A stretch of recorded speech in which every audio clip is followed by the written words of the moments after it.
জীবন এই প্রথম ভাই আমার শিক্ষা হয়ে গেছে। আপনাদের যাদের শিক্ষা হয় নাই তারা যাবেন বাচ্চাদের মনের চাহিদা পূরণ করতে যাইয়া। আমি এই নৌকাটায় উঠেছিলাম ভাই। নৌকায় ওঠার পরে আমি তো ভাবছিলাম যে হয়তো ভালো লাগবে বা আরাম লাগবে, মজা পাবো, কিন্তু আমার জন্মের পরে আমি এতটা ডর, এতটা ভয় আর কখনোই পাইনি। এই যে দেখেন, আমার বাচ্চাটা নিয়ে আমি নৌকায় বসলাম, কিন্তু বসার পরে ভাই নৌকা যখন চালু করে দিল, মানে আমি এতটা ভয় পাইছি যে আপনাদেরকে ভাষায় বোঝাতে পারবো না। কারণ এই ভয়ের কারণে আমি যদি হাড় দুর্বলের রোগী হইতাম তাইলে আজকে ওখানে আমার লাশ থাকতো। নৌকাটা যখন ভাই উপরের দিকে উঠে, আল্লাহ আল্লাহ, আমার জীবনে আমি এতটা ভয় পাইনি, এতটা ডরাই নেই যতটা ডর এই নৌকায় উঠে আমি পাইলাম।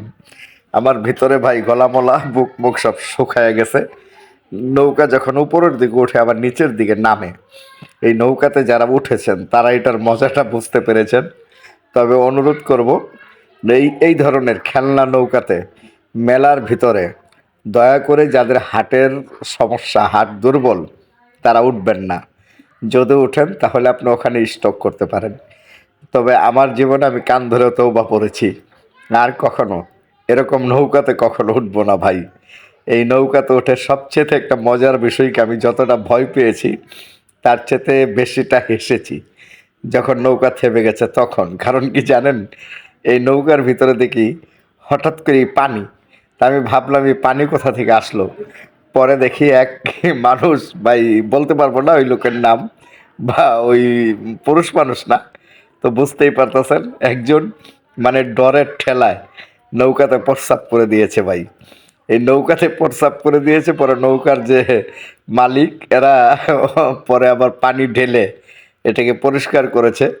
তবে আমি তো ভয় পেয়েছি, পুরুষ মানুষ, যে আমি সিরিয়াস ভয় পেয়েছি। কিন্তু এমনও লোক আছে যেখানে যখন নৌকা চালু হয়ে যায় তখন ডরে প্রস্রাবও করে দেয়। তো দয়া করে যাদের হাট দুর্বল, হাটের সমস্যা, তারা এই নৌকায় কখনো উঠবেন না ভাই, অনুরোধ থাকলো আপনাদের প্রতি। আর আমি আসলে উঠতাম না, এখন বাচ্চা আশা করেছে উঠবে, যদি না উঠাই তাহলে কান্নাকাটি করে।